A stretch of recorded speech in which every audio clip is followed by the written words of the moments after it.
नमस्कार, स्वागत है आप सबका दिन भर के तमाम बड़ी और अहम खबरों के साथ मैं हूं कवींद्र। शुरुआत हेडलाइन से। संसद में गतिरोध बरकरार, कांग्रेस ने सरकार को ठहराया जिम्मेदार। वित्त मंत्री जेटली ने कहा जीएसटी विधेयक को रोकने की कोशिश।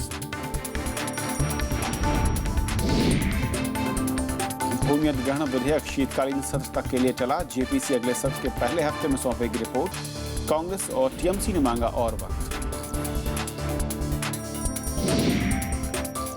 आत्मदाह की घटना के बाद आंध्र प्रदेश को विशेष राज्य के दर्जे की मांग तेज। राहुल गांधी का केंद्र सरकार पर अनदेखी का आरोप। वाईएसआर कांग्रेस का दिल्ली में प्रदर्शन। सावन के दूसरे सोमवार को देवघर में भगदड़ से 10 की मौत। नियंत्रण के लिए केंद्र सरकार ने भेजी आरएएफ की 2 टुकड़ियां।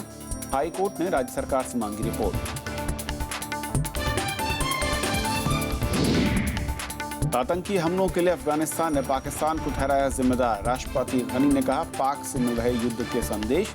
काबुल एयरपोर्ट पर धमाके में 5 लोगों की मौत। और देखते हैं पहली खबर।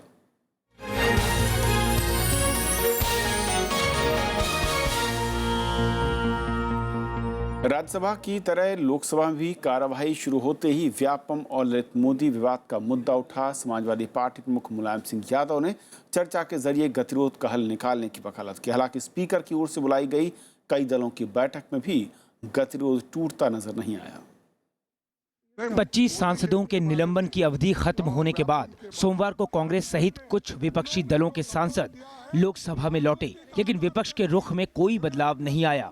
ललित मोदी विवाद को लेकर सदन के भीतर और बाहर कांग्रेस के विदेश मंत्री सुषमा स्वराज पर हमले जारी हैं। ये सिर्फ अपने तरफ से वक्तव्य देने से समाप्त होने वाला नहीं है। उन्होंने जो किया है और उन्होंने जो कदम उठाया है वो देश के हित में तो नहीं उठाया। उन्होंने जो सपोर्ट किया है मानवीय का आधार पे नहीं, ह्यूमैनिटेरियन ग्राउंड पे नहीं, उनके और उनके संबंध थे। ये एक कमर्शियल बोलिए। आपके बैंक अकाउंट में, आपके परिवार के बैंक अकाउंट में ललित मोदी जी का कितना पैसा आया है, सीधा बता दीजिए, हाउस चल जाएगा। लेकिन इस बीच विपक्षी दलों में से समाजवादी पार्टी के रुख ने सरकार को थोड़ी राहत जरूर दी। समाजवादी पार्टी प्रमुख मुलायम सिंह यादव ने गतिरोध के बजाय बातचीत से रास्ता निकालने की वकालत की। जब बुलाती ही नहीं आप। बुलाया है। आप सबको बुलाया है। आप इधर के नेताओं को मुझे बुला लीजिए, उधर के नेताओं को बुला लीजिए, अभी बात हो जाए। क्या आपकी जिम्मेदारी है? इसी के चलते स्पीकर ने संसद भवन में ही सभी विपक्षी दलों की बैठक बुलाई। सरकार ने अवरोध के लिए कांग्रेस पार्टी की आलोचना की है और बचे हुए 3 दिनों में कार्यवाही में सहयोग की मांग की है। Comment because still we have 3 more days to go, 4 more days to go. I appeal once again, I earnestly appeal to them in the interest of democracy, in the interest of the country, in the interest of your own party, please allow the house to function. Let us have discussion, debate and then decision. Lalit Modi विवाद पर विदेश मंत्री सुषमा स्वराज लोकसभा में अपना बयान दे चुकी हैं, लेकिन कांग्रेस उससे संतुष्ट नहीं है। लगातार बाधा के चलते स्पीकर सुमित्रा महाजन ने कांग्रेस के 25 सांसदों को 5 दिनों तक निलंबित कर दिया था। प्रणव गोस्वामी, राज्यसभा टीवी।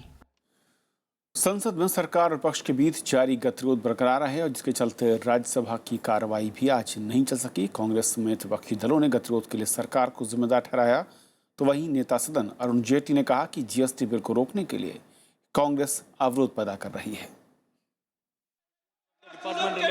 राज्यसभा में मॉनसून सत्र के आखिरी हफ्ते का पहला दिन भी अवरोध की भेंट चढ़ गया। कांग्रेस पार्टी ने व्यापम घोटाले और ललित मोदी विवाद का मुद्दा फिर से उठाया और विदेश मंत्री सुषमा स्वराज के साथ साथ राजस्थान और मध्य प्रदेश के मुख्यमंत्रियों के इस्तीफे की मांग दोहराई। कांग्रेस सहित कई विपक्षी दलों ने आरोप लगाया कि गतिरोध को तोड़ने की सरकार की ओर से कोई कोशिश नहीं की गई। जो गतिरोध चल रहा है दोनों सदनों में, उसको खत्म करने के लिए मैं ये स्पष्ट करना चाहता हूं कि ऐसी कोई मीटिंग नहीं हुई थी। ये हमने नहीं देखा कि जो रूलिंग पार्टी है उसकी तरफ से जो हालात बने हुए हैं उन हालातों में कोई भी बीच का या अलग तरीके का रास्ता आपने कभी नहीं दिया। हठधर्मिता हमने बहुत देखी, लेकिन कभी ऐसी हठधर्मिता नहीं देखी। और मैं निश्चित मानता हूं अगर प्रधानमंत्री जी सदन में आकर बात करते, अगर प्रधानमंत्री जी एक दिन में मीटिंग बुलाते सबकी, तो शायद कुछ समाधान निकलता, कहीं ना कहीं कुछ हो सकता है। लेकिन सरकार की ओर से कांग्रेस के इस आरोप को पूरी तरह नकार दिया गया। नेता सदन अरुण जेटली ने कहा कि कांग्रेस सिर्फ व्यवधान डालने की कोशिश कर रही है और जीएसटी बिल को पारित होने से रोकने के लिए अवरोध पैदा कर रही है। His party has consistently taken a stand that they are for a disturbance and they will not allow the proceedings to go on. Sir, we get an uneasy impression. We get an uneasy impression that the issue of the External Affairs Minister is only a pretext. Their real reason is they don't want the Constitution amendment on the GST to be cleared in this session. आसन ने भी सरकार और विपक्ष को आपसी बातचीत के जरिए गतिरोध तोड़ने की सलाह दी। So in a democracy, government and opposition are both equally important. For running the house, both are responsibility. Both should come halfway. You meet, discuss and try to find out a solution. आसन की ओर से हुई इस appeal का कोई असर नहीं हुआ। अवरोध की वजह से सदन की कार्यवाही कई बार स्थगित करनी पड़ी। कृति मिश्रा, राज्यसभा टीवी। तो दिन भर मैं कहूं कि संसद के दोनों ही सदनों में लगातार अवरोध रहा। इस पर और बातचीत करेंगे। हमारे साथ वरिष्ठ पत्रकार आरती जयरथ हैं। आरती, बहुत बहुत स्वागत है आपका हमारे साथ इस चर्चा में जुड़ने के लिए। और प्रणव गोस्वामी हमारे साथ हमारे संवाददाता हैं। प्रणव, सबसे पहले मैं आपसे समझना चाहूँगा कि जो बैठक बुलाई गई थी और मुलायम सिंह ने जिसका जिक्र किया कि दूसरे दलों को भी अगर स्पीकर बुलाती हैं तो कोई बीच का रास्ता निकल सकता है, उसके बाद क्या कोई रास्ता निकलता दिखा या फिर विपक्ष और सत्ता पक्ष वहीं खड़े नजर आए जहां पर मैं कहूँ इस पूरे सत्र के दरमियान दिखे हैं? देखिए, कोई बदलाव नहीं है। फिलहाल जो गतिरोध है वो पहले की तरह ही बरकरार है और इस्तीफा नहीं तो चर्चा नहीं का जो रुख है भी किसी भी तरह से कांग्रेस से पीछे नहीं हटती हुई दिखाई दे रही है। आज हालांकि जो समाजवादी पार्टी के जो मुखिया हैं मुलायम सिंह यादव, उन्होंने ज़रूर प्रश्नकाल के दौरान ये बात उठाई थी कि क्यों नहीं जो स्पीकर हैं वो तमाम विपक्षी दलों से बातचीत करें, उनके साथ बैठकर कोई हल निकालने की कोशिश करे और सरकार भी उसमें शामिल हो। लेकिन इसके बाद भी ये बैठक ज़रूर हुई। 12 बजे से 12:30 के बीच तक इस बैठक को स्पीकर सुमित्रा महाजन ने बुलाया। उसमें भी एक तरह से कहा जाए कि जो समाजवादी पार्टी, आरजेडी या आम आदमी पार्टी या फिर जो दूसरे दल थे, वो कहीं ना कहीं चर्चा की बात पर थोड़ा सा जोर उनका ज़रूर रहा। लेकिन जहाँ तक मुख्य विपक्षी पार्टी कांग्रेस का सवाल है, उन्होंने उसके बाद 12:30 के बाद और हमने 2 बजे के बाद भी देखा कि इस्तीफे की जो उनकी मांग थी उस पर वो टिके रहे थे। और इसी को देखते हुए लगता है कि आने वाले जो 3 दिन है उसमें भी यह गतिरोध इतनी आसानी से खत्म होगा, इसकी संभावना नहीं दिखाई देती। रहिएगा हमारे साथ। आरती, जिस तरह से आज देखा दिन भर आपने जो बैठकों का दौर हुआ और संसद के अंदर मैं कहूँ कि जिस तरह की टीका टिप्पणी हुई है और जिस तरीके से हमले हो रहे हैं, राहुल गांधी कह रहे हैं कि जो अकाउंट में पैसा आया है सरकार उसका हिसाब बता, सुषमा स्वराज सदन चलने देंगे। सरकार के किसी भी कदम से क्या अभी आपको लग रहा है कि कोई बीच का रास्ता निकालने की कोशिश होती दिख रही है या फिर सरकार भी उसी पॉइंट पर रिजिड है जहां पर पहले दिन थी?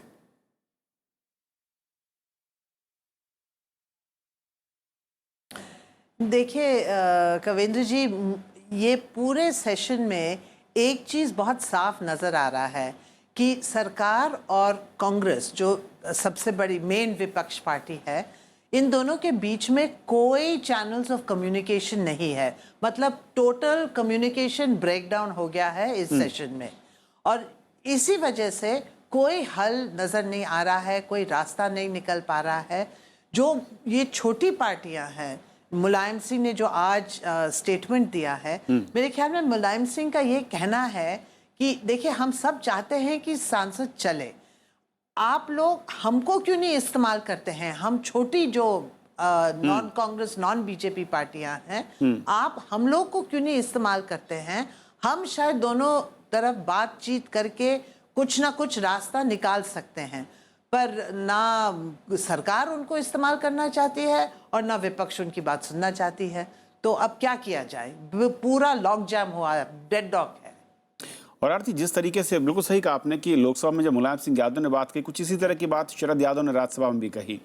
यानी साफ तौर पर जो तीसरी धड़ा है, मैं कहूँ कि छोटी पार्टियां, क्षेत्रीय पार्टियां हैं, वो चाहती हैं शायद कि बड़े मसलों पर या फिर अलग अलग राज्यों के जो मसले हैं उनको लेकर सरकार या फिर विपक्ष जो है इसको ख़त्म करे, चर्चा को आगे बढ़ाए।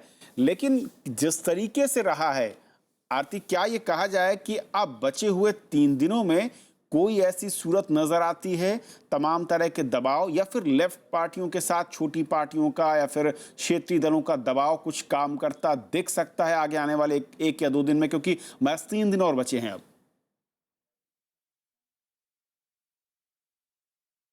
शायद आरती तक आवाज नहीं पहुंच रही है, लेकिन बहुत अहम है कि आज जिस तरीके से दोनों ही सदनों में जो छोटी पार्टियां, क्षेत्रीय दल हैं, उनकी ओर से सीधे तौर पर यह कहा गया, सत्ता पक्ष को भी और विपक्ष को भी, कि वो लोग जिस तरीके से अपनी अपनी मांगों पर अड़े हुए हैं और ऐसे में अन्य दलों के सहयोग के साथ कोई बीच का रास्ता निकाला जा सकता है। प्रणव, क्या वाकई ऐसा लग रहा है कि इन दलों की, यानी कि मुलायम सिंह की बात करें लोकसभा में और राज्यसभा में शरद यादव ने जो कहा, कोई दबाव आपको दिख रहा है कि हो सकता है दिखे और कल की जो सुबह हो वो इस पूरे सत्र से एकदम जुदा, एकदम अलग दिखे, या फिर कहीं कमोबेश वही हालात होंगे? जी देखिए, जहाँ तक कांग्रेस का सवाल है तो उसके रुख में भले ही बदलाव ना हुआ हो, लेकिन जो दूसरे दल हैं वो थोड़ा सा इनके निलंबन के बाद जब सभी सांसद वापस लौटे, हमने देखा कि किस तरह से कांग्रेस के सांसदों के निलंबन के विरोध में बहिष्कार किया था तमाम विपक्षी दलों ने। लेकिन आज खासतौर पे समाजवादी पार्टी और टीएमसी की अगर बात करें, टीएमसी ने इस्तीफे की मांग पर, टीएमसी भी अड़ी थी इस मुद्दे पर, साथ थी, लेकिन इस बार चर्चा की बात हो रही है। नियम 193 के तहत सरकार चर्चा करने के लिए तैयार है, लेकिन टीएमसी के जो नेता है उनका ये कहना है कि वो एडजॉर्नमेंट मोशन जो दिया गया है उसके तहत चर्चा हो, बाकी सारी कार्रवाई ना हो और सबसे पहले इस पर चर्चा हो। लेकिन इस्तीफे की जो बात थी उस रुख पर अभी कांग्रेस कायम है, लेकिन बाकी जो दल है वो कहीं ना कहीं ऐसा लग रहा है कि वो बातचीत के जरिए और चर्चा के जरिए इस मुद्दे आगे बढ़ाना चाहिए। आरती से एक बार संपर्क फिर जुड़ चुका है। आरती, जिस तरीके से प्रणव बता रहे हैं कि जो अन्य दल हैं, चाहे वो टीएमसी की बात करूं, जेडीयू है या फिर समाजवादी पार्टी है, वो चर्चा को लेकर थोड़ा सा ज्यादा अब ईगर नजर आ रहे हैं मैं कहूँ। और राहुल गांधी का संसद के बाहर ये बयान देना कि अगर सुषमा स्वराज बता दें कि उनके अकाउंट में कहां से कितने पैसे आए उनकी फैमिली के जरिए जो कि मोदी साहब के लिए काम कर रहे थे, तो सदन चल जाएगा। यानी कि जो पहले बड़ी मांगें थी रेजिग्नेशन को लेकर, उससे थोड़ी सी कांग्रेस भी कहीं पीछे हटती दिख रही है, या फिर थोड़ा सा मैं कहूं कि एक पतला सा गलियारा देने की कोशिश सत्ता पक्ष को?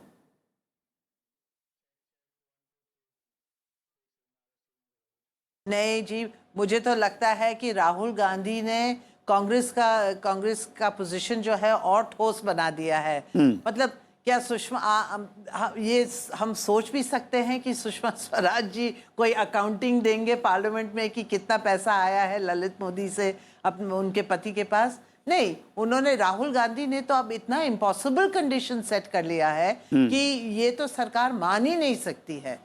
तो मुझे लगता है कि मतलब दोनों तरफ से पोजीशंस जो हैं वो और ठोस हो रहे हैं और कोई मीटिंग ग्राउंड नहीं बन पा रहा है। ये जो छोटी पार्टियां हैं, मैंने कई ये अन्य दल जो हैं, मैंने कई नेताओं से बात किया आज, उनका कहना है कि देखो हम तो हल करना चाहते हैं और हम ये कह रहे हैं दोनों तरफ को कि हमको आप इंटरलोक्यूटर बनाइए, हम कुछ ना कुछ बीच का रास्ता निकालने की कोशिश करेंगे। पर उनका कहना है कि सरकार की तरफ से कोई ठोस प्रस्ताव नहीं आ रहा है, तो वो बातचीत करेंगे तो किस पे बातचीत, मतलब क्या प्रस्ताव लेके जाएंगे वो कांग्रेस के पास? बिल्कुल आरती, बहुत ही मैं कहूँ कि कठिन परिस्थिति है। लंबे अरसे से आप कवर कर रही, संसद को देख रही हैं, लेकिन शायद पहली बार ऐसा दिख रहा है कि जब सत्ता पक्ष और विपक्ष एक साथ सदन में जरूर है, लेकिन दूरियां इतनी ज्यादा बढ़ चुकी हैं कि बातचीत तक नहीं हो पा रही। बहुत शुक्रिया आरती आपका, प्रणव बहुत बहुत शुक्रिया आपका इस चर्चा में शामिल होने के लिए। तो ये थी हमारी पहली खबर। छोटा सा ब्रेक के उस पार दिन भर की दूसरी बड़ी खबरें।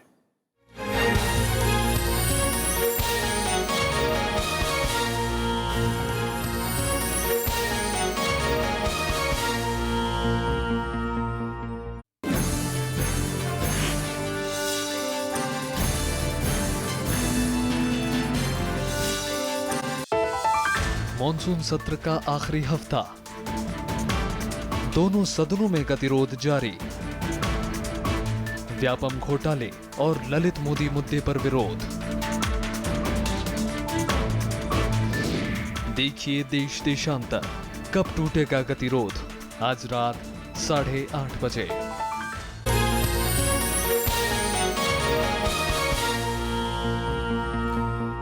आंध्र प्रदेश को विशेष राज्य का दर्जा देने की मांग अब राज्य से राजधानी दिल्ली तक पहुंच गई है। वाईएसआर कांग्रेस के अध्यक्ष जगन मोहन रेड्डी ने पार्टी कार्यकर्ताओं के साथ आज दिल्ली के जंतर मंतर पर प्रदर्शन किया।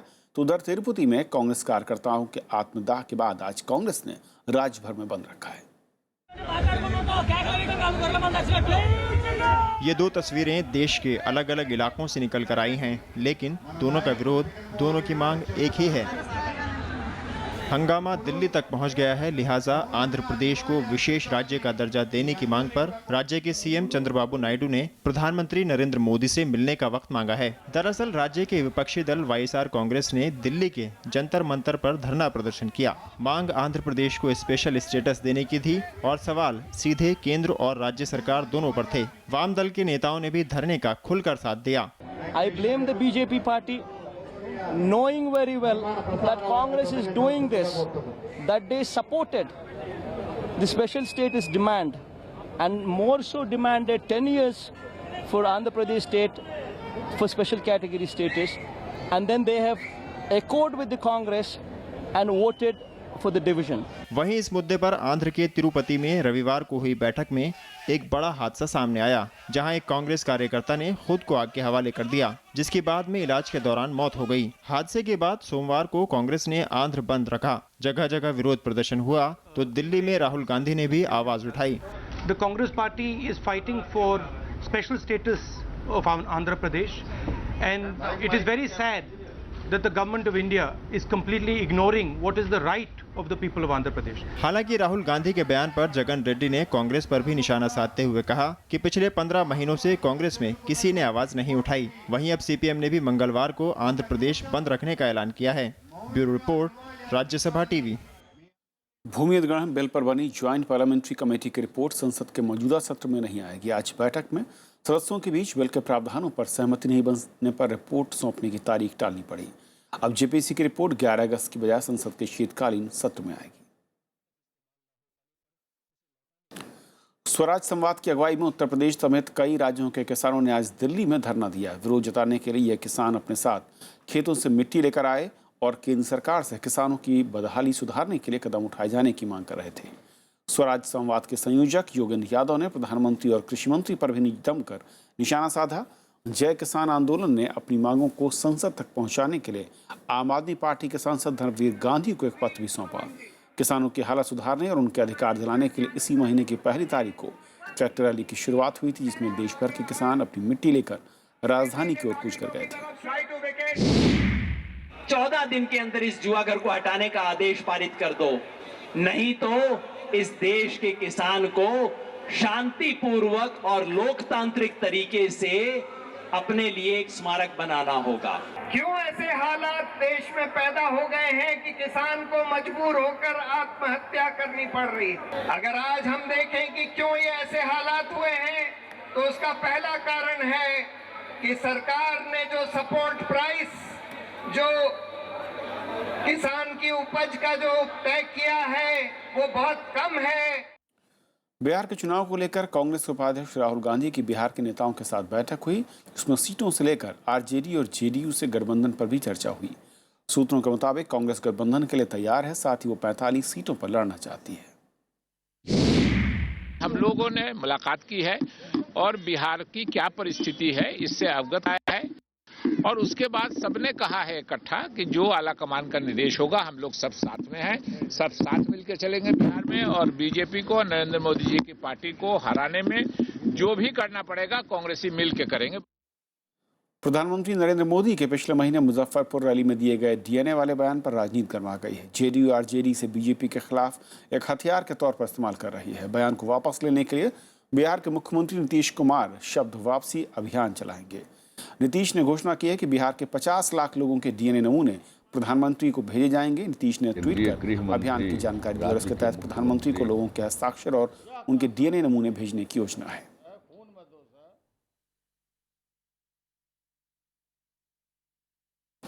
दिल्ली के चांदनी चौक से आम आदमी पार्टी की विधायक अलका लांबा के खिलाफ मारपीट का मामला दर्ज किया गया है। आरोप है कि अलका लांबा ने कश्मीरी गेट इलाके में मिठाई की एक दुकान के अंदर तोड़फोड़ की। सीसीटीवी तस्वीरें भी गवाही दे रही हैं। हालांकि अब दिल्ली पुलिस ने मामले की जांच शुरू कर दी है। सीसीटीवी तस्वीरों में दिल्ली की चांदनी चौक से विधायक अलका लांबा कार्यकर्ताओं के साथ तोड़फोड़ करती नजर आ रही हैं। तो मामला पुलिस थाने तक पहुंच गया। पुलिस ने अलका लांबा के खिलाफ मामला दर्ज कर जांच शुरू कर दी है। जो भी आवश्यक कार्रवाई होगी वो कार्रवाई की जाएगी, क्योंकि सीसीटीवी फुटेज के बारे में मुझे भी पता चला है हमारे ऑफिसर सीसीटीवी फुटेज को एग्जामिन करेंगे। एग्जामिन करने के बाद में जो भी आवश्यक होगा वो किया जाएगा। एक शिकायत भी हमें मिली है, तो शिकायत पे भी कार्रवाई करेंगे। दरअसल ये तस्वीरें रविवार की हैं, जब अलका अपने समर्थकों के साथ पहले तो मिठाई की इस दुकान में पहुंची और फिर यहाँ जो भी हुआ वो आपके सामने है। हालांकि अपने पर लगे आरोपों से अब अलका इनकार कर रही हैं, जबकि मामले के पीछे आम आदमी पार्टी एक बीजेपी नेता की भूमिका पर सवाल उठा रही है। ये दिखाना है कि ये लड़ाई रुकेगी नहीं। 9 अगस्त कल अगस्त क्रांति पे लड़ाई शुरू हुई थी, 15 अगस्त तक ये अभियान जारी रहेगा। और आप भी देखिए यहाँ पर किस तरह से नशे में लोग सड़कों पे हैं, किस तरीके से वो नशा छोड़ना चाहते। कल एक एक उम्मीद करके तस्वीरों में देखिए उनकी नजरों को। वहीं मामले में बीजेपी नेता ओपी शर्मा का नाम सामने आने के बाद उन्होंने केजरीवाल सरकार पर वसूली का आरोप लगाया है। केजरीवाल जी का जो हफ्ता वसूली का जो कार्यक्रम है दिल्ली में, वो चालू हो चुका है। मामले की जांच शुरू हो गई है। देखना दिलचस्प होगा कि आखिर इन तस्वीरों का क्या नतीजा निकलकर आता है। Smriti Rastogi, Rajya Sabha TV. Telephone exchange मामले में मद्रास हाईकोर्ट ने पूर्व टेलीकॉम मंत्री दयानिधि मारन की अग्रिम जमानत को खारिज कर दिया है। केस की सुनवाई कर रहे जज एस वैद्यनाथन ने मारन को सीबीआई के सामने 2 दिन के अंदर सरेंडर करने के आदेश दिए हैं। आपको बता दें कि डीएम के नेता दयानिधि मारन यूपीए सरकार में टेलीकॉम मंत्री थे। तमिलनाडु के विपक्षी दल डीएमके ने आज राजधानी चेन्नई में शराबबंदी को लेकर जमकर प्रदर्शन किया। डीएमके पार्टी की मांग है कि राज्य से शराब की पूरी तरह से उसे बैन कर देना चाहिए। डीएमके के साथ साथ राज्य की सभी दल शराबबंदी की मांग कर रहे हैं, जबकि सत्ताधारी पार्टी एआईएडीएमके ने अब तक मामले में चुप्पी साध रखी है। हालांकि ये मांग पिछले कई महीनों से हो रही है, जिस दौरान शराब बेचने वाली दुकानों को भी निशाना बनाया गया। झारखंड में देवघर के बाबाधाम मंदिर के पास आज सुबह भगदड़ मचने में 10 श्रद्धालुओं की मौत हो गई और करीब 30 लोग घायल हुए। बैद्यनाथ धाम के इस मशहूर मंदिर में बड़ी संख्या में कांवड़िए जलाभिषेक के लिए पहुंचे थे। श्रद्धालुओं के बीच आगे जाने की होड़ एक बार फिर से जानलेवा साबित हुई। देवघर में बेला बगान मोड़ पर बैद्यनाथ मंदिर के पास जलाभिषेक के लिए कतार में खड़े कांवड़ियों में अचानक ऐसी भगदड़ मची कि चारों तरफ चीख पुकार मच गई। बाबा भोलेनाथ के जलाभिषेक के लिए आए श्रद्धालु एक दूसरे पर गिरते चले गए। हम वही बच्ची के बच्चा है, कूद के हम अपने भागे हम लादे हैं। ये सब प्रशासन का कमी हम लोग के सामने हुआ है। ये लाइन लगा के खड़ा सब रहा, बस एक बेर मुनिसिपैलिटी धागा मरने से सब लोग। जख्मी श्रद्धालुओं को अस्पताल में भर्ती कराया गया है। राज्य सरकार ने मृतकों के परिजनों को 2-2 लाख और घायलों को 50,000 रुपए की मदद देने का ऐलान किया है। नहीं, ये बहुत दुखद घटना है और इस घटना की जानकारी आदरणीय प्रधानमंत्री जी ने सुबह सुबह ली है। हमने पूरी स्थिति घटना की बता दी कि भगदड़ के कारण इस तरह की घटना हुई है और राज्य सरकार ने तय किया कि प्रत्येक मृतक कंवरियों को 2 लाख रुपया और जो घायल कंवरिया उनको 50,000 रुपया राज्य सरकार देगी। यहाँ 11, 12 या 100 का सवाल नहीं है। मौत एक भी हो तो ये हम सबों की जिम्मेवारी बनती है कि हमने जो है उनको अच्छी सुविधा नहीं दी और अच्छा पूजा नहीं करा पाए। केंद्र सरकार, राज्य सरकार और व्यक्तिगत तौर पर सांसद होने के नाते मैं सभी अपनी जिम्मेवारियों से भाग नहीं सकते, एक दूसरे के ऊपर जिम्मेवारी फेंक नहीं सकते। प्रधानमंत्री नरेंद्र मोदी ने झारखंड के मुख्यमंत्री रघुवर दास से बात कर घटना की जानकारी ली। केंद्रीय गृह मंत्री राजनाथ सिंह ने कहा कि रैपिड एक्शन फोर्स की टीम देवघर भेजी गई है। पूरे श्रावण मास में दर्शनार्थियों के लिए सभी प्रकार की सुविधाएं वहां पर और मुहैया हो सके, उनकी सुरक्षा सुनिश्चित हो सके, उन्होंने मुझसे फोर्स भी मांगा है और मैं तुरंत ही मैंने आदेश किया है कि एक रैपिड एक्शन फोर्स देवघर के वहां के यात्रियों की सुरक्षा के लिए, सुविधा के लिए मुहैया कराई जाए। 12 ज्योतिर्लिंगों में से एक बाबा बैद्यनाथ धाम की पावन नगरी में आस्था का जनसैलाब हर साल उमड़ता है। सावन में यही स्थिति रहती है। इस जनसैलाब को संभालना हमेशा से ही चुनौतीपूर्ण रहा है। Bureau report, Rajya Sabha TV. Afghanistan के काबुल अंतर्राष्ट्रीय एयरपोर्ट पर आज एक जोरदार धमाका हुआ जिसमें 5 लोगों की मौत हो गई, जबकि 16 लोग घायल हुए हैं। दरअसल एक आत्मघाती धमाका था और इस हमले को लेकर अफगानिस्तान के राष्ट्रपति अशरफ गनी ने पाकिस्तान को आड़े हाथों लेते हुए कहा है कि पाकिस्तान में अब भी आतंकी ट्रेनिंग कैंप जारी हैं, जिस पर पाकिस्तान लगाम लगाने में अब तक नाकाम रहा है। तो खबरों के आज के सफर में बस इतना ही, लेकिन जाते आते छोड़ जाते हैं देश और दुनिया की कुछ और बड़ी खबरों के साथ। नमस्कार। भारत के दौरे पर आए भूटान के संसदीय शिष्टमंडल का सोमवार को राज्यसभा में स्वागत किया गया। इस मौके पर अध्यक्ष मोहम्मद हामिद अंसारी ने कहा कि भूटान के सांसदों को इस दौरे से भारतीय संसदीय व्यवस्था को समझने में मदद मिलेगी। उन्होंने उम्मीद जताई कि इससे भारत और भूटान के रिश्तों में भी मजबूती आएगी। राजस्थान हाईकोर्ट ने 1999 के सरकारी आदेश को रद्द करते हुए धौलपुर और भरतपुर के जाटों को मिलने वाला आरक्षण खत्म कर दिया है। हाईकोर्ट ने राज्य सरकार से सभी जातियों को मिलने वाले ओबीसी आरक्षण की समीक्षा के लिए आयोग गठन करने को कहा है। हाईकोर्ट ने ओबीसी कमीशन से 4 महीने में समीक्षा पूरी कर लेने को कहा है। लुइस बर्जर रिश्वत मामले में फंसे गोवा के पूर्व मंत्री चर्चिल अलीमाओ को सोमवार को हाई कोर्ट में पेश किया गया। लोक निर्माण विभाग मंत्री रह चुके अलीमाओ पर अमेरिकी consulting firm Louis Berger International Corporation से रिश्वत लेने का आरोप है।